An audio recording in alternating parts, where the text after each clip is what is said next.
Stories from Real Life is sponsored by Forever, the digital shareable platform that preserves all of your precious memories forever. This is Melvin E. Edwards, the host of Stories from Real Life. One of the things I'm passionate about when I'm not doing this podcast is genealogy. And if you've ever researched ancestors, you begin to understand how short generations really are. That's why it's important to preserve those memories while you still have the chance. And that's where Forever comes in. Forever is the world's first permanent, shareable digital home for all your memories.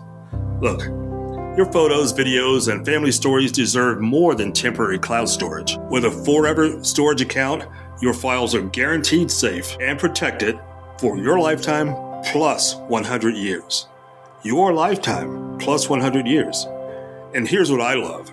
No endless monthly fees. You can make a one-time payment or break it down to 24 monthly installments and you own your storage. It's all backed by the Forever Guarantee Fund, built to preserve your legacy for generations. Check out my website, podcastreallife.com, and click on sponsors or the link in the show notes. Your memories are the stories from your real life. Forever makes sure they truly last forever. Today on Stories from Real Life. What if the person claiming neurological recovery isn't a doctor, a guru, or a Silicon Valley biohacker, but the patient himself? Mark Burnett was diagnosed with Parkinson's and early Alzheimer's.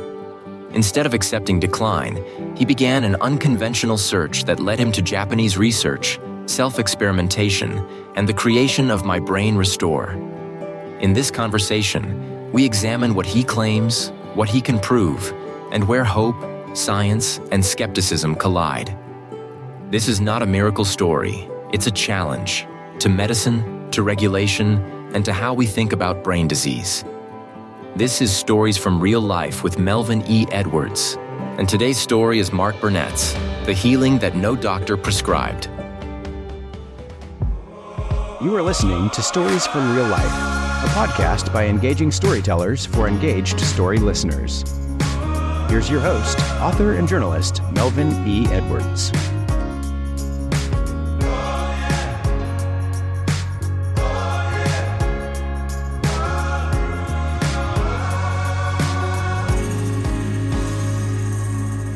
Hello again, and welcome to another episode of Stories from Real Life. I'm your host, Melvin E. Edwards. Thank you for joining me for the podcast where our personal stories remind us how much we can learn from each other. My guest today is Mark Burnett, who was diagnosed with Parkinson's and early Alzheimer's. Instead of preparing for decline, he went searching for research, for alternatives, and eventually for something he built himself. Today's conversation is not about certainty or cures. It's about what we do when lived experiences challenges institutional timelines, and how we decide what questions are worth asking and when we're satisfied with the answers. Mark, welcome to the show. Thank you for having me. Well, I'm curious about this discussion today, so let's jump right into it. Excellent. So you trace your neurological challenges back to exposure at Camp Lejeune before you were even born. So how did that realization change your view of health and destiny?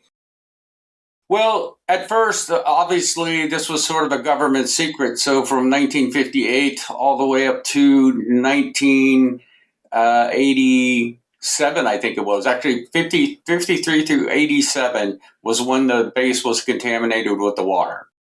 So that's an incredibly long time to keep that a secret. And unfortunately, they didn't let people know. So as I was growing up and having certain neurological problems, I didn't know what they were. My doctors didn't know what they were. No one could put anything on it. I actually had root canals in every one of my teeth because it was so sensitive, the nerves.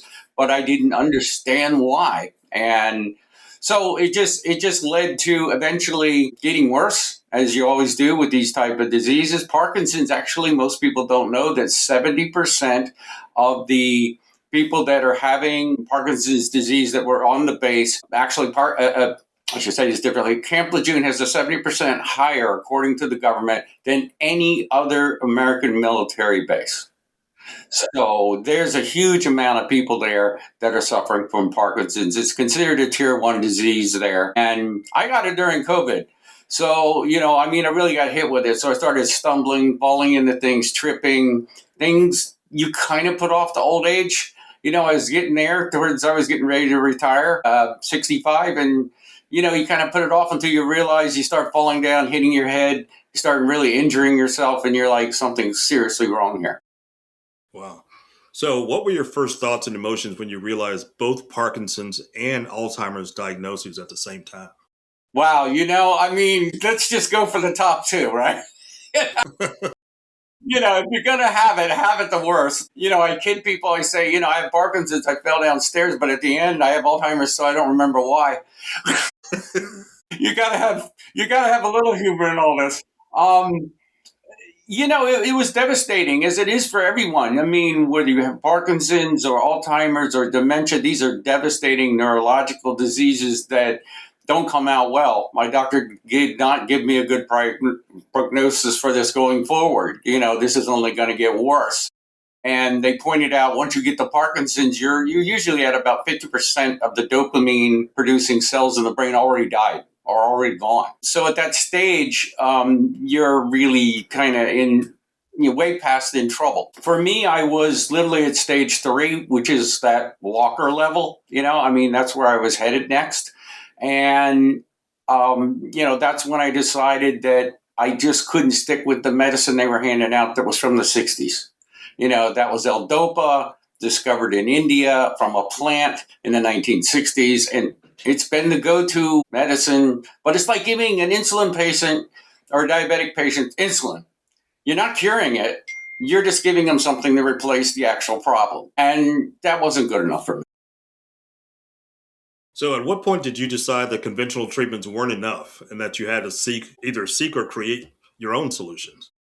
Well, a lot of that came from my background. Number one, I have 2 backgrounds. One is I was studying to be a veterinarian. That was my big thing when I was in high school. I actually worked for an animal hospital, helped with surgery, ran the microscope. They had me doing everything. Of course, at 14 back then, at my age, no one cared if you got bit.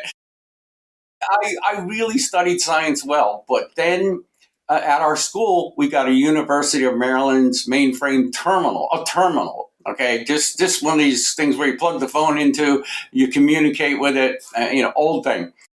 And I wasn't allowed to use it because I wasn't in trigonometry. You had to be in trig to get it, but I wasn't. But I knew one of the guys in trig. I said, give me the password because the guidance counselor has the same little terminal down there, right?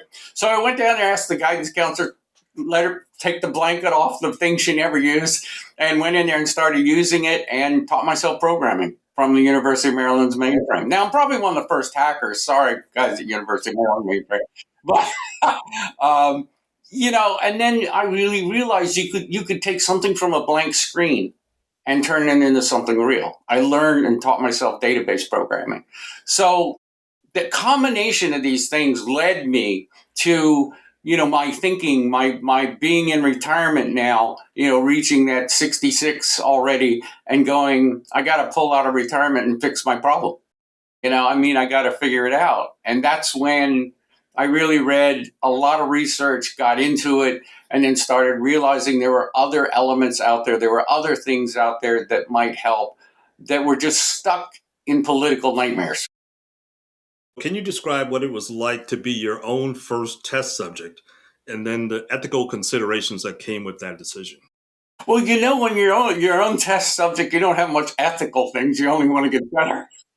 You kind of drop the ethics and go into, hey, if it works, I'll give it a try. The supplement business is an $80 billion business out there, so there's tons of things. And I had already tried everything that was recommended. I had tried it for over a year and a half, and nothing was working. I was only getting worse. And I said, this can't be the path. In asking my doctor, the medicine, are they going to give me? Am I going to get better? You got to know my doctor. He's a little humor level of me. He goes, no, eventually you're going to pass away from this. You're not going to survive this. Okay. And no one does, not these levels of what you have. And I'm like, that's unacceptable to me. I had to go back to that blank screen in front of the computer and go, okay, I got to build from this blank screen. How do I do it? I went to research. I did find an excellent report in Japan, done by a major medical university in Japan, that essentially was studying a plant, not from their country, but from another country. And so it was unbiased. And they looked at it and they realized they could cure mice that had Parkinson's, Alzheimer's, and dementia from this one plant. But they were paid for by a pharmaceutical. So their whole goal was to turn it into a drug. And their whole goal was to beat Mother Nature, take it apart, figure out what's in it, patent it, $10,000 a month drug. They failed. So once they failed, and I realized at the end, one scientist put one sentence that I thought was amazing. He said, this should be a supplement. And I saw that and I'm like, well, why isn't it? Why can't I find it? Why isn't it out there anywhere? So it took me a long time to source it, figure out how to buy, what they bought, the exact cultivator they bought, and understand what I mean by that. Most people don't know that there are 7,500 varieties of apples. Okay, it is an enormous amount of apples. And when you go to the store, you see the 5 or 6, but if you go to different places, you start seeing different varieties. But around the world, there are 7,500. If I told you a Granny Smith apple will cure the problem, then you're going to go buy the Granny Smith apple and you're not going to pay attention to the others. This is the same with this. This fruit was called ZC Fa. I never heard of it. What in the world is that? And it's a little small fruit with a very small seed, and it only produces one seed per fruit. So it takes a lot to make it, but I found the way to buy that in its raw form, the way they used it on the mice. And then I had to figure out how to produce it and grind it here in the United States, a millet essentially, and mill it at a very cold temperature. That was really, really important to maintain all the oils and other components that the seed had, okay? And so that's what I started doing. So in January 2025, I sourced it, got it, started figuring out, and became the next mouse, at that stage, It just, okay, let me try to figure out the dosage. Let me try to figure out where it works. And you notice something you don't notice being normal. I don't know how to explain that, but after 2 months of taking it and really into my 3rd month, I noticed I wasn't banging into the table. I was tripping less upstairs or downstairs. Neither one's fun. And it was like, hey, wait a minute, I haven't fallen. I have better strength. What's going on? It's just actually functioning. And as I went further down that road, I set goals for myself. I said, okay, let me start writing this down. Let me log this because things are improving. My Alzheimer's had improved. My Alzheimer's had gotten to the point. That's not from Camp Lejeune. I carry the genetic marker, the PEO4 gene for Alzheimer's. And I had done a blood test for Alzheimer's.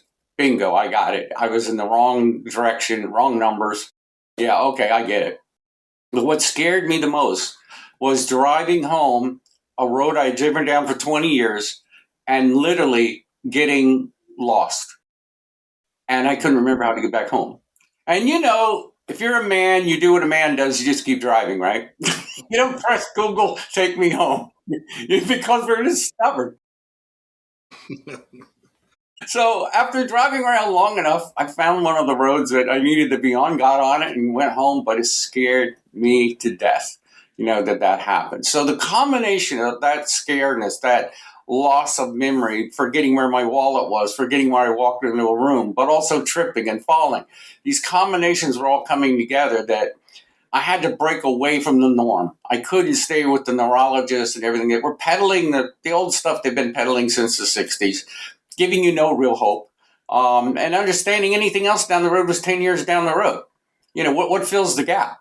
I could be dead by then. Okay, so for me, that was not an option. So becoming a guinea pig or a mouse seemed the logical thing to do. Let me see what it does. Does it convert to humans? And in June of 2025, 6 months after starting that, figuring out how to make it and do everything I did, I ran in the Michael J. Fox Marathon and got a medal at the end. And to me, that was the day. That was the day I said I did. My wife didn't want me to do it. She said, you're going to fall down and break your neck. Or let's have another medical bill, And I'm like, no, I think I can really do this, And I did. But what was more interesting was people came up to me that were Parkinson's people at that Michael J. Fox event and said, what in the world are you taking? Because you ran that, you did really well, and you have stage 3, and you got a medal. And they were my first buyers. They actually bought. I said, look, I don't even have a label for a bottle. I said, we don't care. Go make one. Get it, get whatever you got to get done, and we want to buy it. So they became the first purchases. They started using it. I continued to get better after that. And there's more to that, and I'll get into that in your next questions. But, you fight. When you win, right? That's the key. Yeah, I'm curious where this fruit grows. Ziziphus, is that what it's called? Yeah, it's pronounced different ways, and some of it depends on the French pronunciation of it and the Italian, sort of Latin pronunciation of it. The fruit grows all over the world, including the United States. They grow it here, but they do not grow the right cultivator. The cultivator that worked for the mice and me was from China. And most of the time, when they get the roots over here, they hybrid it. In other words, they'll stick another plant on top of that rootstock and create a whole different plant. And so that doesn't work at all. Those seeds don't function. They don't work. They're made to be sweet. They're made to be bigger, like you do with hybrids. That's what happens. So it really is the original cultivator. So from a standpoint of did I feel comfortable with it? Yes, this was used in Chinese medicine for 2,000 years as a hot tea, and it was used to be cooked. Well, the scientists immediately noticed that destroyed it. It didn't work at all when you do that. They tried extracts, teas, everything. No mice got better at all. Only when they were able to produce it in a very cold milled fashion and ground the raw seed is where they produce the right elements to make it work. But they couldn't figure out what they were. Not that I cared, because when you're at my level, and a lot of people out there suffering from these problems, or they have genetic backgrounds in these problems, you don't care at that point. As long as it works, that's all you care about. What are the side effects? You get a little gas. It's fiber. It's like Metamucil. When you first start out, your partner might not like you, but you like it. So part of that was all about, understanding the side effects too. What were they? I had to try to pin those down. I invited nurses to come over that I knew. I knew a nurse. She invited other nurses. They all came over. I sort of had my own focus groups get involved to say, this is good, this is bad, whatever. But everybody was really for it. And they were like, this could be enormous in nursing homes. This could be enormous for caregivers. Everybody had their own opinion, but they were all right in the end. Yes, it could be. Have you ever reached out to Michael J. Fox with this option? I have reached out to Michael J. Fox, but getting to Michael J. Fox, essentially his wife, who runs the organization, which people may not be aware of, getting to the actual people past the people that are essentially, trying to raise funds versus, trying to be on the other end. They're trying to give big drug companies a lot of money to try to develop something when in reality, maybe they should be looking at more simpler effects. And I'm a for-profit company, not a nonprofit. So that affects them too a little bit as to how they give. However, the Michael J. Fox Association has reached out to me on doing some additional experiments, which we're talking about. But more importantly, they've asked me to speak at Congress. And we're in final talks about that. So they are involved, and I'm involved with them. But obviously, we'd like to get it to some of those key players, that are suffering the worst, and see how they do. That would be fantastic. But we just opened up international shipping because we were getting a lot of calls. And literally on Christmas Day, I had 3 international shipments come through. One to Norway, one to Australia, one to the UK. Nice. So people now are buying around the world. Nothing I had planned on doing right away. That's a lot of work, to try to do that. But besides my U.S. group and Canadian group, it's sort of expanded pretty quickly. There's a lot of celebrities out there who do have Alzheimer's and do have dementia issues and Parkinson. So we're trying to reach out to them. We would love them to get involved in it. I think that would be great. Have any researchers reached out to you about clinical trials? No. And partly there's a huge reason for that, and it's no different than the Japanese. The Japanese understand that scientists in the end knew what was going to happen. He knew the drug company would drop it because they couldn't figure out how to patent it. So once they couldn't figure out how to patent it, it was worthless to them. And that's why he put that one sentence in there, this should be a supplement. Because it's natural, we're not having problems with it. The mice had no issues, but they got better. And they dissected the mice. I didn't sign up for that part, but they dissected the mice, and they essentially found that everything in there that causes Alzheimer's, Parkinson, dementia, these tangles and all these other elements in here, the amyloid plaques, were gone. Well, then became to me like, well, where'd they go to? They never did that experiment. And then that's when I found out that in 2012, which is very recent in the medical world, 2012, Norwegian scientists actually found that there's a different system in the brain called the glymphatic system, like lymphatic. But the glymphatic clears all those tendrils out and clears the brain of that. And if it's stuck or jammed up, it won't work. Now it started to make sense to me. The pictures of the puzzle came together. Where did everything go in the mice? It had to go through that system because that's the only way that it works. So it makes sense that the product is clearing the glymphatic system. Now, how could I prove that? Because I'm not going to sign up for that dissection part. Well, there was this test I took in 2023 called the amyloid beta 4240 test. That test shows the ratio in the blood of amyloid beta plaques that come from the brain. If they're stuck, the ratio is wrong. Okay, it's in the opposite direction of where you need it to be. So I asked my doctor, could I retake that test? Because I've been taking my Brain Restore, I've been taking the product, I'm better, I remember things now, I don't fall down, so I know it's working on both things. Do the test. No, I won't do it. I'm like, why? He goes, because no one reverses that. I'm not going to get in trouble with the insurance company doing a test that makes no sense to do again. So I went to another doctor, same answer, Googled it, worse answer, like, no, it cannot be reversed. It's impossible. You can't do it. Go away. Kind of attitude. Even AI was like, get out of here. Okay, ask me something. That's bad when you're rejected by artificial intelligence. I'm totally rejected. Like, what just happened? But I called 10 doctors, online, and I finally got one that said, I'll do it. Hey, I don't mind. I think your idea is smart. It makes sense. Why don't we just check it? And I said, I'll pay for it out of my pocket if I have to, but I want the same test from the same lab, the same way. I don't want anything different. Okay. So we went back to Quest Diagnostics, well-known group. They did the test, and I improved the score by 10%. I changed the ratio. And that's not possible. But it is possible. And that's my point. That was the way to me to prove that glymphatic system was the only thing that could dump that back into the blood where the liver breaks it down and disposes of it. And that's what's supposed to happen, but not happening in people with neurological conditions. Bingo.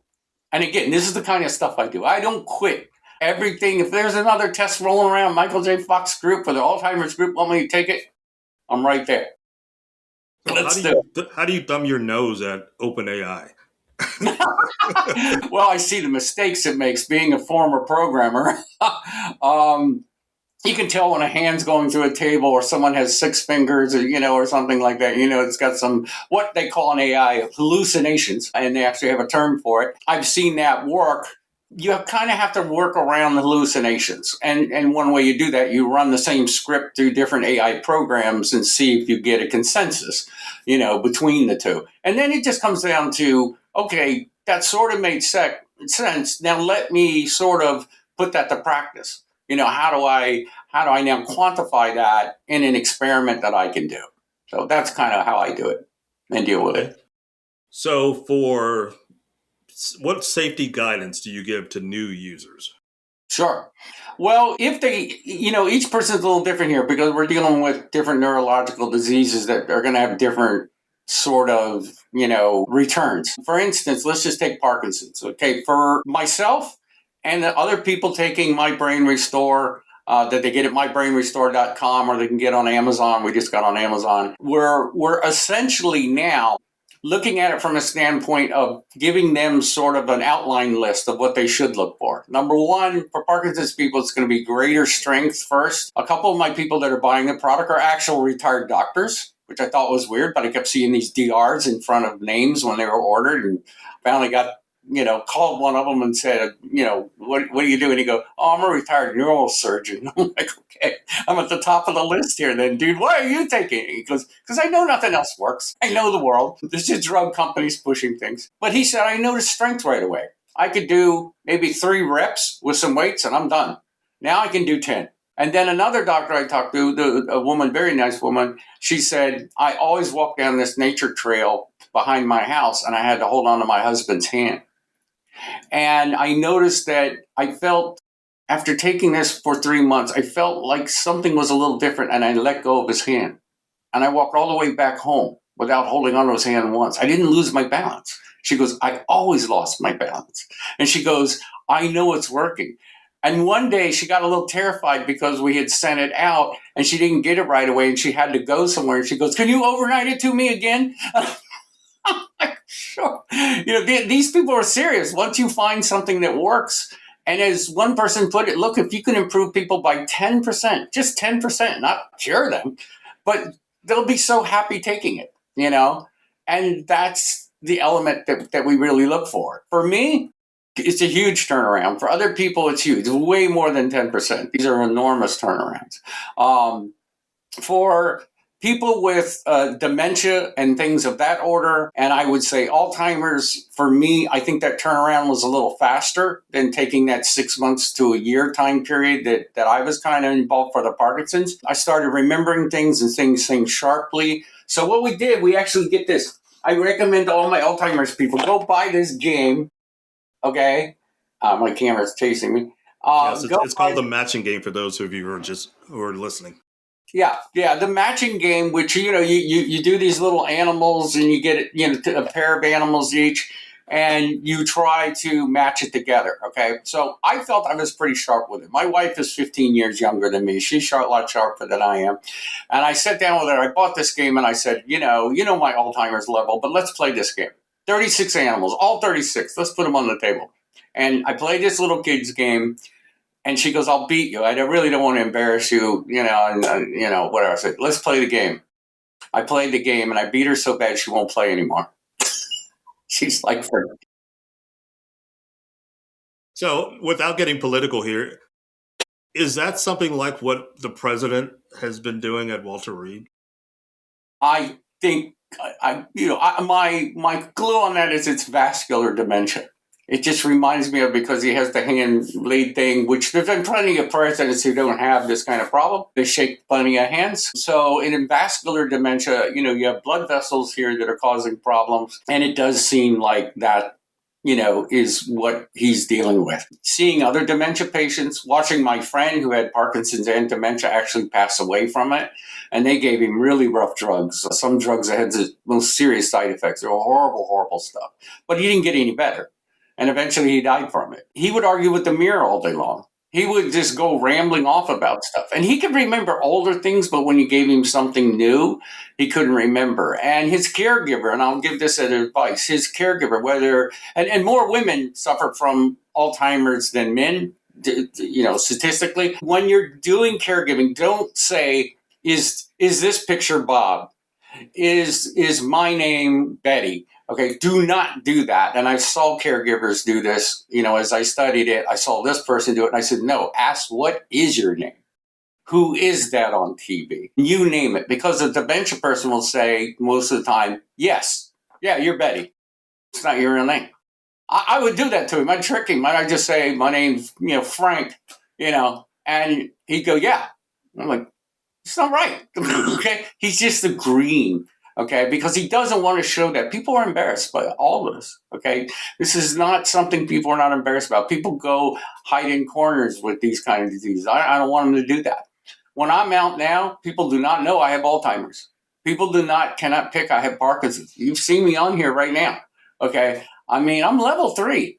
I shouldn't be able to do all this, but I can. And that turnaround is important. And I think for dementia people, but also the caregivers, It's very, very important. We have a lot of caregivers that are coming to the website. Can I give this to my husband? Can I give this to my wife? What are the side effects? Things like that. And then they turn around and order it. But like I tell them, you got to stick with it. It is not something that repairs itself right away. Probably took you 15 years to get Parkinson's to where it showed up. Alzheimer's can show up at any point. These things take time, and they take just as much time to fix. So you can't rush it. Just stick with the program. That's the main thing. And you don't have to do any exercise. I'm a couch potato. I drink these nutritious things called Cherry Coke. Okay. I don't do anything right. But the point being is you don't need to do all those things. Neither did the mice to make this work. And that's important because a lot of people will give up exercise. A lot of people will give up diets. That's really hard to stay on. But we're talking about something that's a simple powder. You mix in with yogurt or ice cream, anything cold, okay? Pudding's good, and then you take it that way. That also works for caregivers because I saw my dementia guy, my buddy, have dementia, and if he didn't like what you handed him, he'd throw it at you. He's like, get this out of me. I don't know what this is. This tastes terrible. So you have to be, as a caregiver, you have to put things in, things they like or a flavor they like or sweeten it up a little bit more, whatever is necessary. This product will mix with just about any cold ingredient. And that helps the caregiver a lot because they have a lot of problems overcoming what a person will eat or they won't eat. Okay. So without unbiased clinical trials that are replicatable, how do you measure hope versus evidence with your product? Sure. Well, hope is one thing. I certainly had hope this would work, but then I had evidence. So you start with hope, and every time I did programming and look at a blank screen on a computer, I hope I could figure out how to turn in this, from that blank screen. But to do that in programming, you have to look at vision ahead. Where am I going with this? Where do I want to be? Okay. And at my time in January was not that I wanted to help the rest of the world or I wanted to come out with a product. I was greedy. I wanted to fix me. Okay. I wanted to fix me. That was the key element. How do I take care of these two terrible diseases? And so I went from hope in looking to finding research to being able to reproduce that research to see if it would go from mouse to man. And it did. Okay. And realizing that, once I had it down and I had other people now that were buying it, and I couldn't believe that 10% of those original buyers were doctors. But that gave me a great opportunity to speak to some of them that would talk, and reach out to them. And they're telling me the same thing. I realized that these are heavy duty people that are retired, that huge medical backgrounds that are turning to my product and buying it. Why? And I asked why you do that? Because there's nothing else. I don't have anything else I can pull out of the medicine cabinet that's going to do this. And the research makes sense. It's logical, but it also makes sense why they didn't go to make it a $10,000 a month drug. They couldn't. So it's horrible that those things get abandoned, but I'm sure they get abandoned all the time. I'm sure there's tons of things out there we just don't come across. I just had the tenacity. I wouldn't give up. And I fell into that report. And I think it was the Michael J. Fox group or one of the other Parkinson's group that actually had mentioned the article, but only gave it like a couple paragraphs of work. But I traced it down and got the actual scientific study. So I was able to get the exact study from the scientist. I had to read it 4 times to understand half the words in it. But at the end, it was like, wow, how can one thing cure for mice 3 different neurological diseases? It was like that aha moment. Like, there has to be a common pathway. And then when I put all that together, I realized what that was. And I think other people are realizing what it was and why we're getting international orders and stuff like that. People are paying a lot to ship this product internationally. We ship it free in the United States. We ship it priority mail free. We follow Amazon's guideline there for shipping. Everybody's a Prime member here. Without paying anything. So, and I wanted to document everything. So I created a book called My Journey. The My Journey book, the people can go to mybrainrestore.com. They can click on the FAQ and you'll see free PDFs. The latest 2026 version that's not on Amazon yet is right there We just got done completing it. They can download it for free and send it to as many as they want for free. I'm not trying to make money on a book. My book is to tell my journey from Camp Lejeune to where I am now, being retired, and then having to face 2 neurological diseases and the ultimate thing of, wow, I may not be able to drive soon. My freedoms may be all taken away from me. I may be a burden on my family.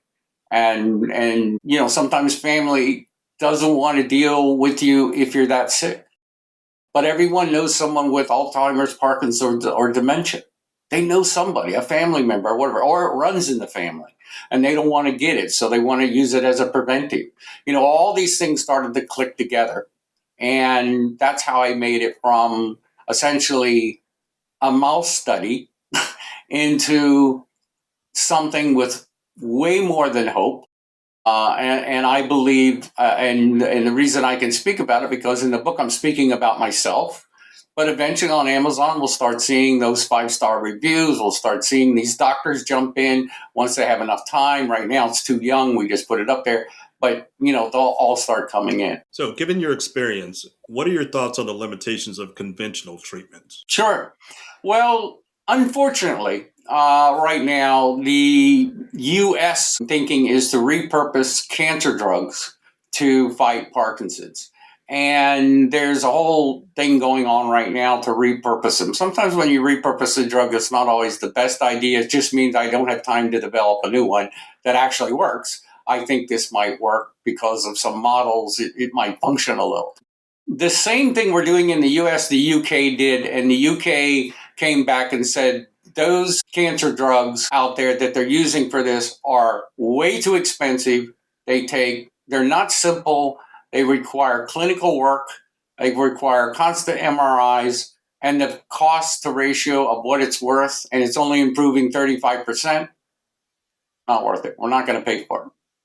And so the UK decided to abandon that because the numbers for that particular drug, or a combination of 2 cancer drugs, that have to be done by infusion in a hospital or a hospital-style setting, is $100,000 for the medicine.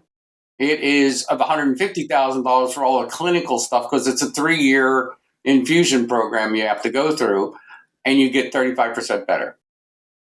It's, you're talking $250,000. So I tell people, you can go down that route, or you can go down different route. There are other routes such as electrical implants in the brain that can stop tremors and things like that. But if your battery goes dead, the tremors come back in a second. So it's only blocking it. Again, these are more supportive blocking things and doing other things. They might even maybe break up the tendrils in the brain and amyloid plaques. But if they don't have a way to get out, it's sort of like unclogging your sink with the plunger, and okay, all the stuff's now at the top, but it's still clogged. Okay, and none of the stuff went anywhere I needed to go. So I think we have a different play in the game in that regard. So I see the other things that are out there as, possibilities, but you have to be so severely bad at that point for them to put electrical implants in. Now, I do have people who have electrical implants in the block. That I have other people taking other medicines, but they're also ordering ours. And that's interesting. But it's a point of like, well, that stopped my tremors, but I still fall down and I can't get to sleep. So it didn't fix any of the other elements. No, it didn't. Okay, then of course, you really want to fix all the elements, not just one, because it doesn't mean down the road you still aren't going to pass away from this, because if you trip and fall, that's a big problem with Parkinson's people. They trip and fall and hurt themselves. They hurt themselves severely. Michael J. Fox, as you mentioned, he's broken so many bones in his body. It's crazy. And he got Parkinson's when he was 29. Most people don't know that. He was very early diagnosed. Wow. So a couple times you mentioned your website, mybrainrestore.com. So what are your hopes for this as an outcome? Wow. It has changed from January 1st when I started taking it, and now I'll be into my first year. It's expanded into people asking me, since it worked on mice, will it work on my dog? My dog has dementia. My cat has dementia. I'm like, Probably, so there's that. Some people have a lot of people have called about preventive. In other words, it runs in my family. My grandfather had Parkinson's, or my grandfather had Alzheimer's or dementia. I don't want to get it.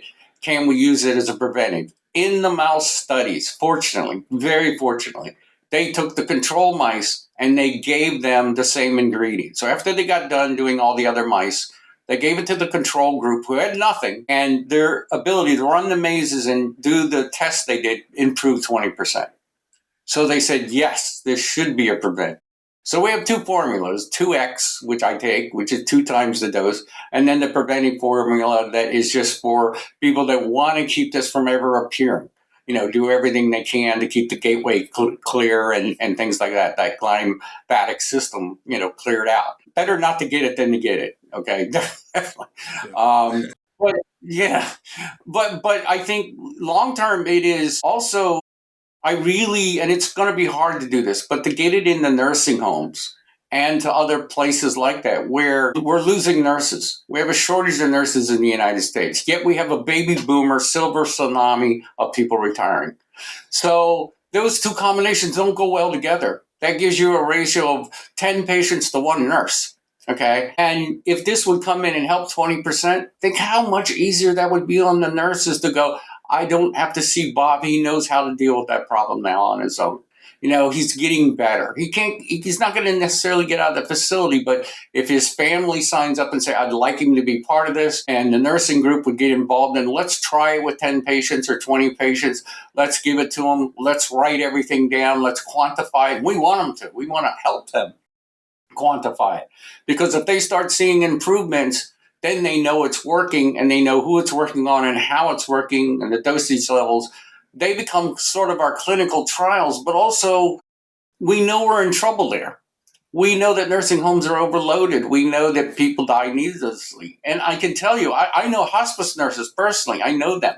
And they say, I go to people's homes and the partner will turn to me and say, is there anything you can give my partner to end his life or her life? And the hospice nurse is like, no way, I can't do anything like it. Are you crazy? Don't ask me that question again. That's not what I can get involved in. But that's a level of desperation that people are at. Like, I don't want to see that person suffer. This is ridiculous. This is not the person I know. They don't know me. So to me, if I could turn that around so that person who has dementia or Alzheimer's could look at the TV and go, yeah, that's Bruce Willis. He has dementia also. If I could get that person to say that and do that and know you didn't prompt him and say, is that Bruce Willis? Don't ask that question. Ask him to identify it. Bring out old photos. Who's this? Who's this right here? Do those things. Those are the tests. They're very simplistic. Do the memory test like I did. Very simplistic things you can do as a caregiver.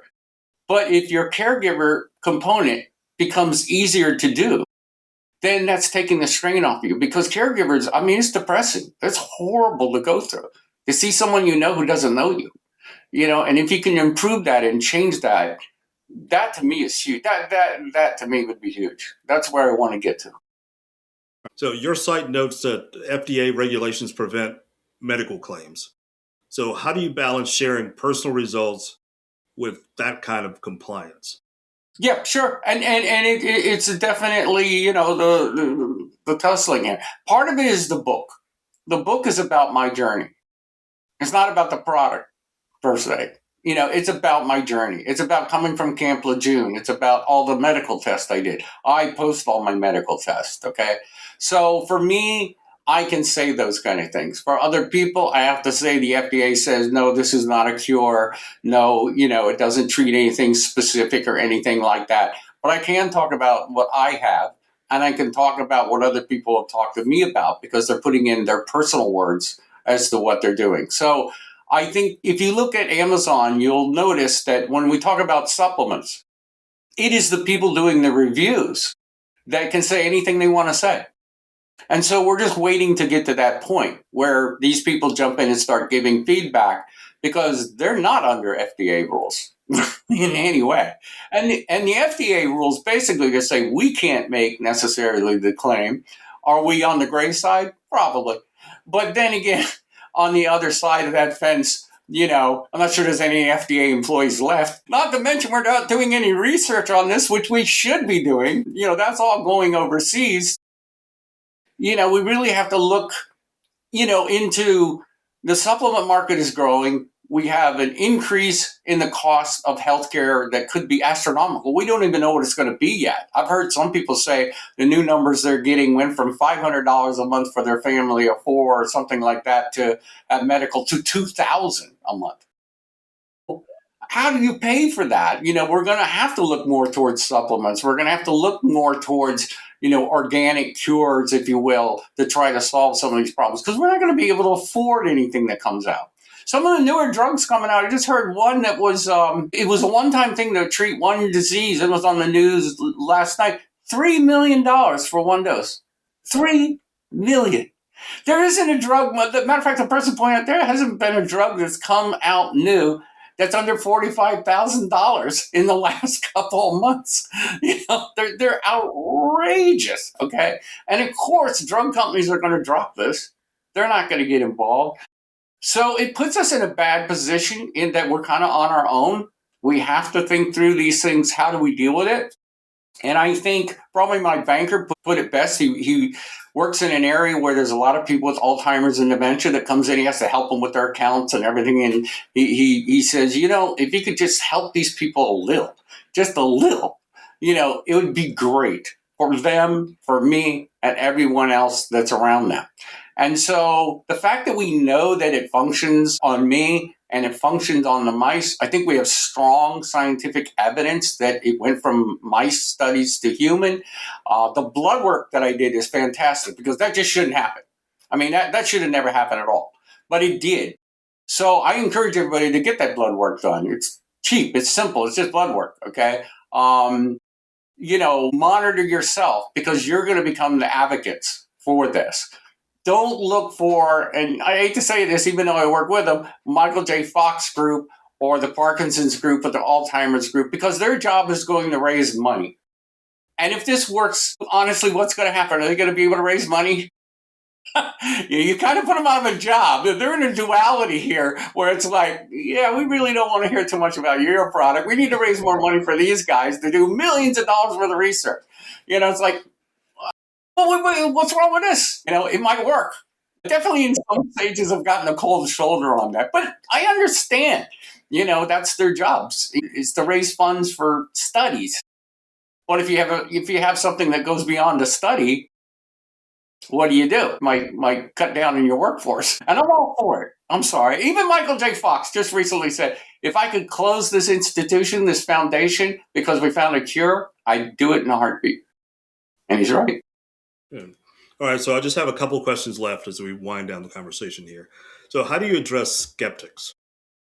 Sure. Well, I think the biggest skeptics are not the users that are facing this. That's definitely not. Everybody that I talk to praises me for doing groundbreaking research and getting involved in this, finding the report. Everyone who comes to mybrainrestore.com is very supportive, okay? What's not supportive is the other side of the fence, where we look at people like nursing homes and things like that, where they're like, well, is this FDA approved? Okay, look, your doctor recommends vitamins. He recommends minerals. Where does he tell you to get them? I'll just go down to Costco or the drugstore and buy them. Those are not FDA approved. Nothing you buy over the shelf is FDA approved, okay? That's not the way it works. The FDA stuff that's approved is behind the counter. And that's where you need the money, okay? And that's the difference. And some things go off FDA approval and go on the counter. Many drugs have moved over into that direction, okay? So we're at that stage where we have something that has moved forward quickly. The skeptics are there, but I would say, that I'm not too worried about that. I mean, they need to try it. The side effects are not really there. It doesn't have side effects like a big drug you would buy, like my friend took that was horrible side effects. It doesn't have that. So they just have to stick with it. They can see for themselves, whether it's going to work or not. But they got to sign up for 6 months. It's not going to work in a month. It's not going to work in 2 months. It's going to take a while. But they need their caregiver and need themselves to be able to be the judge. Is this working? How's it working? Everyone's going to be different on how it works. But there's always going to be skeptics. There's skeptics in everything you do. Oh my God, how many skeptics are there in AI right now? That's like Skeptic City, okay? But, for me being a computer person, there are advantages to it, huge. But there are also huge disadvantages to it. I mean, it's going to make mistakes. It's going to lock your bank account one day because it thinks you did something wrong. It will make mistakes. And that's the problem with some things like that. This is something grounded in science, 2,000 years of tradition of being safe. And when you think about it, what skeptical thing you want out of it, if this new way of making the same product that's 2,000 years old works, why not give it a go? And that's where we want people to go. But give it a go. You got to stick with it 6 months. It'll be 6 months to run the Michael J. Fox thing. Now, I never ran in my life. I don't jog. I don't run. I bought my first good pair of sneakers to do that. Before I was wearing steel-plated shoes because I kept hurting myself. So. All right, so for a final question today, what do you say to someone suffering from Alzheimer's or Parkinson's, or someone caring for someone who is suffering from those diseases? Well, I think you have to look at all your options that you have. The most common thing a neurologist is going to give you for Parkinson's is L-DOPA or some form of L-DOPA. For Alzheimer's, they're going to recommend maybe some vast treatment, that might be quite expensive or difficult or have serious side effects. I would compare the side effect problems to like what we have. And our cost range, for the product is very reasonable considering what you would pay for these other drugs and other treatments.